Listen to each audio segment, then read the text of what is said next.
the concept of electric field. Electric field conceptually is defined as the region of space around a charge जहाँ पर उस charge की effect feel होती है.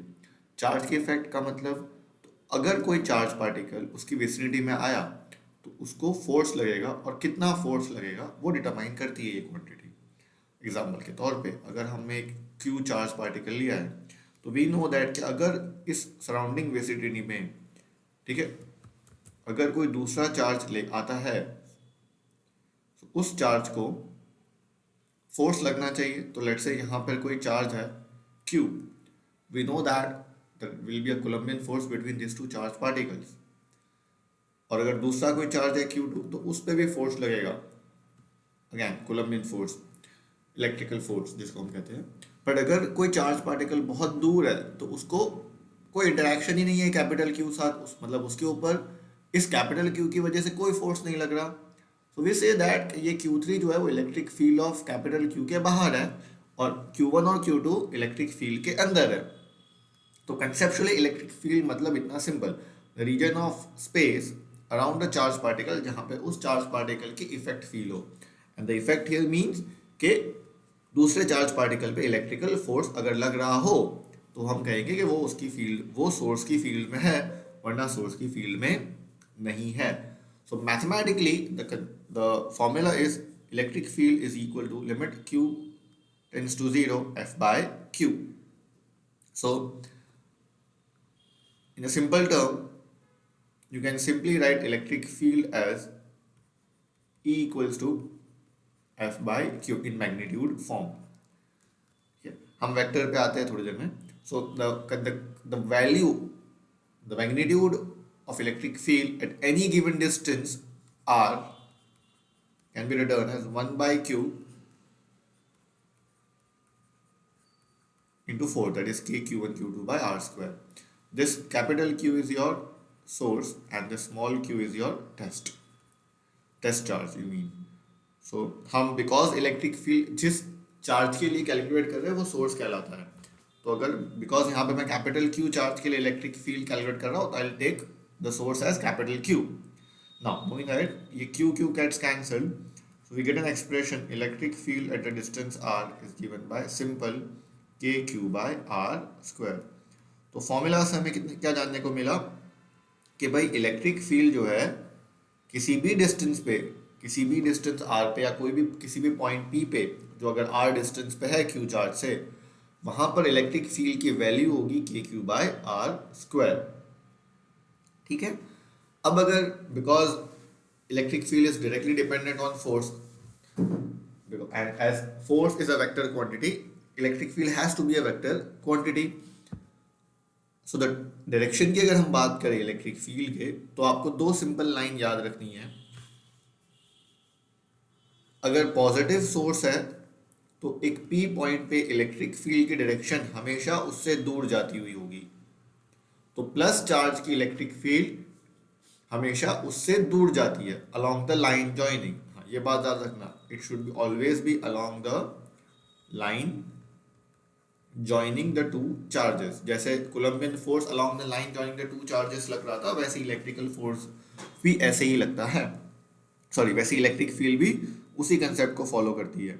Minus Q charge है और यहाँ पे अगर एक पॉइंट P है, this is the line joining the two charges. So negative charge के लिए electric field is always coming towards the charge. तो आपको लिटरली ये दो लाइन्स याद रखनी है कि भाई electric field due to a point charge is always KQ by R square.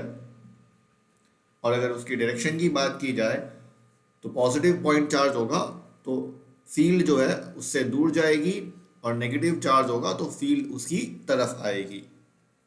ठीक है. मूविंग अहेड, मैंने अगर स्टार्टिंग में याद हो तो ये बोला था इलेक्ट्रिक फील्ड के कंसेप्ट के दैट इलेक्ट्रिक फील्ड ये बताती है कि फोर्स लग रहा है कि नहीं लग रहा उस चार्ज पार्टिकल पे, और अगर लग रहा है तो कितना लग रहा है. That means there should be a relation between electric force and electric field, जो मैथमेटिकली ऑलरेडी आपने देखा. ठीक है. इलेक्ट्रिक फील्ड और इलेक्ट्रिक फोर्स के बीच में एक रिलेशन तो होनी ही चाहिए। Just a second.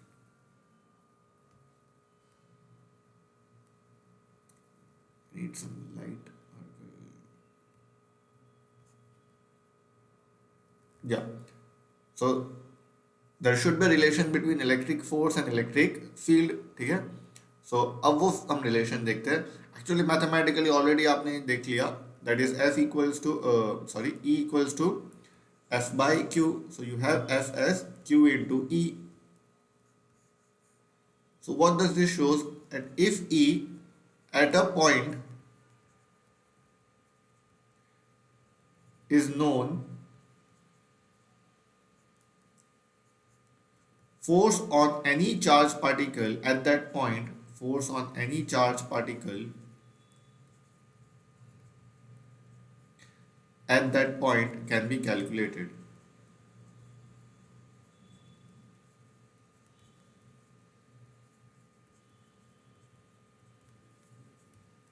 ठीक है। तो फोर्स का जो मैग्नीट्यूड होगा वो Q इंटू ई रहेगा। So this QE gives you magnitude, that is the value of the force. Obviously अगर इसको वेक्टर फॉर्म में लिखेंगे तो मिल जाएगा, बट अगर उसको ऐसे याद नहीं रखते, हम सिंपल तरीके से याद रखेंगे that F equals to QE is the magnitude of the force acting on the charged particle। और जब तक वो फोर्स की डायरेक्शन की बात है तो will use a simple concept. उसके लिए एग्जांपल ही बना रहा हूँ। E अगर इलेक्ट्रिक फील्ड है एक रीजन में, दो चार्ज पार्टिकल रखे गए, लेट्स से प्लस Q एक पॉइंट पे और एक पॉइंट पे रखा गया है minus Q। So positive charge को हमेशा in the direction of electric field force लगेगा। तो पॉजिटिव चार्ज को हमेशा in the direction of field force लगेगा और नेगेटिव चार्ज को हमेशा opposite to the direction of field force लगेगा। That's it. तो फोर्स की वैल्यू कितनी रहेगी? QE। फोर्स की डायरेक्शन क्या रहेगी? तो पॉजिटिव चार्ज हो तो इलेक्ट्रिक फील्ड की डायरेक्शन में, और नेगेटिव चार्ज हो तो इलेक्ट्रिक फील्ड की अपोजिट डायरेक्शन में। That's it. सो इतना ही है कंसेप्ट इलेक्ट्रिक फील्ड का due to a point charge. हाँ, अगर पॉइंट चार्ज नहीं है तो we can't use the simplest KQ/R²। उस केस में बहुत जगह पे हम KQ/R² यूज करते हैं, but that needs to be derived in a certain way. Mostly we need to use integration, या आप गॉस लॉ पढ़ोगे आगे के टॉपिक्स में तो गॉस लॉ भी यूज कर सकते हैं। तो in short, in one line you can see कि पॉइंट चार्ज हो तो KQ/R² इज वैलिड। अगर पॉइंट चार्ज नहीं हो तो KQ/R² हर बार वैलिड नहीं रहती, हमें उसको डिराइव करना पड़ता है। एंड डेरिवेशन के दो तरीके हैं, या तो गॉस लॉ यूज करो या इंटीग्रेशन यूज करो। तो वो हम आगे के टॉपिक्स में देखेंगे। वैसे फ्रैंकली नीट लेवल पे बहुत कॉम्प्लिकेटेड सिस्टम्स इलेक्ट्रिक फील्ड की नहीं जनरेट होती।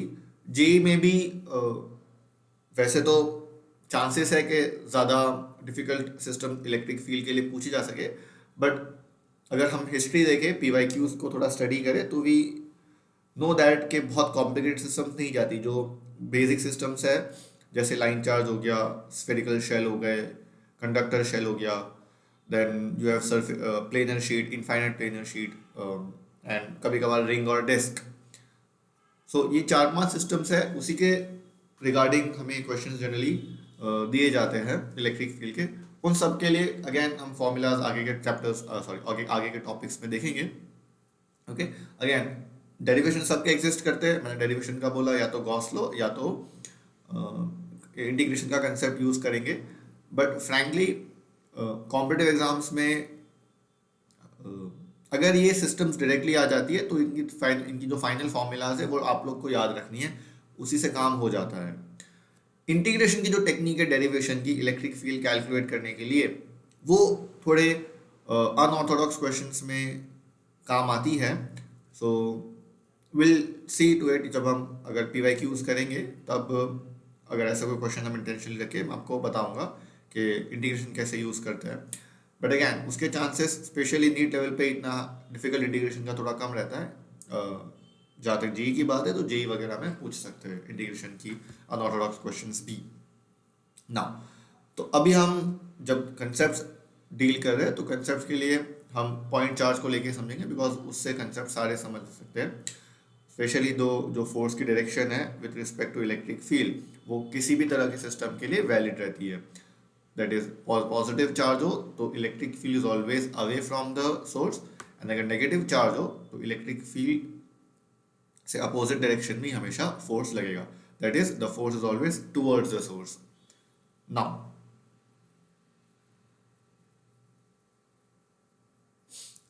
एक और चीज दैट कभी कभार काइनेमेटिक्स को इंट्रोड्यूस करते हैं इलेक्ट्रोस्टैटिक्स में, यूजिंग काइनेमेटिक्स थोड़े सम सॉल्व करने रहते हैं। तो उस केस में if the net force acting on a charged particle is always mass into is always QE, that is सिर्फ इलेक्ट्रिकल फोर्स ही लग रहा हो किसी चार्ज पार्टिकल पे, तो एक बात याद रखो, नेट फोर्स हमने लॉज ऑफ मोशन में देखा था is always equal to mass into acceleration. तो वहां से एक्सेलरेशन आपका हर बार निकल के आएगा QE by m, that's it. ठीक है, एक्सेलरेशन हमेशा आपका क्या निकल के आएगा, QE by m। Now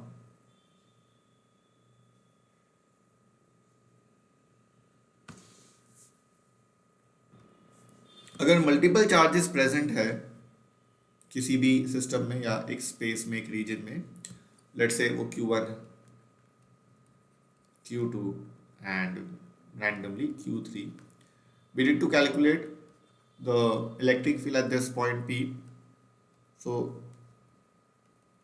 let this distance be R1P, that is distance between first and P, this distance be R2P, and this distance be R3P. This is already mentioned in the notes here, the diagram. Okay, so the electric field at the point P is directly vector addition of field due to individual charges. That is, E at P is always equal to E1 plus E2 plus E3. See, it is a vector addition. So you need to vectorially add electric field due to individual charges to get the net electric field at point P. So assuming that you have calculated the net electric field at point P, okay, it is known. Either you have calculated it or it is given. Then the force on any charged particle present at P is equal to, you can directly multiply the net electric field at P with the small q charge. तो अगर आपको किसी भी point की net electric field पता है directly और indirectly, then अगर फोर्स कैलकुलेट करना हो तो directly just multiply the electric field value with the value of the charge present at that point P, तो आपको डायरेक्टली फोर्स मिल जाएगा जो उस पॉइंट P पे जो चार्ज है उस पे लग रहा होगा। वैल्यू मिल जाएगी QE से, और डायरेक्शन के लिए ऑलरेडी मैंने आपको समझा दिया था कि अगर पॉजिटिव चार्ज होगा P पे तो उसको फील्ड की डायरेक्शन में फोर्स लगेगा, और अगर नेगेटिव चार्ज होगा पॉइंट P पे तो उसको इलेक्ट्रिक फील्ड की अपोजिट डायरेक्शन में फोर्स लगेगा। ठीक है, so this are the concepts of electric field. Now will move on to the next concept of electric dipole.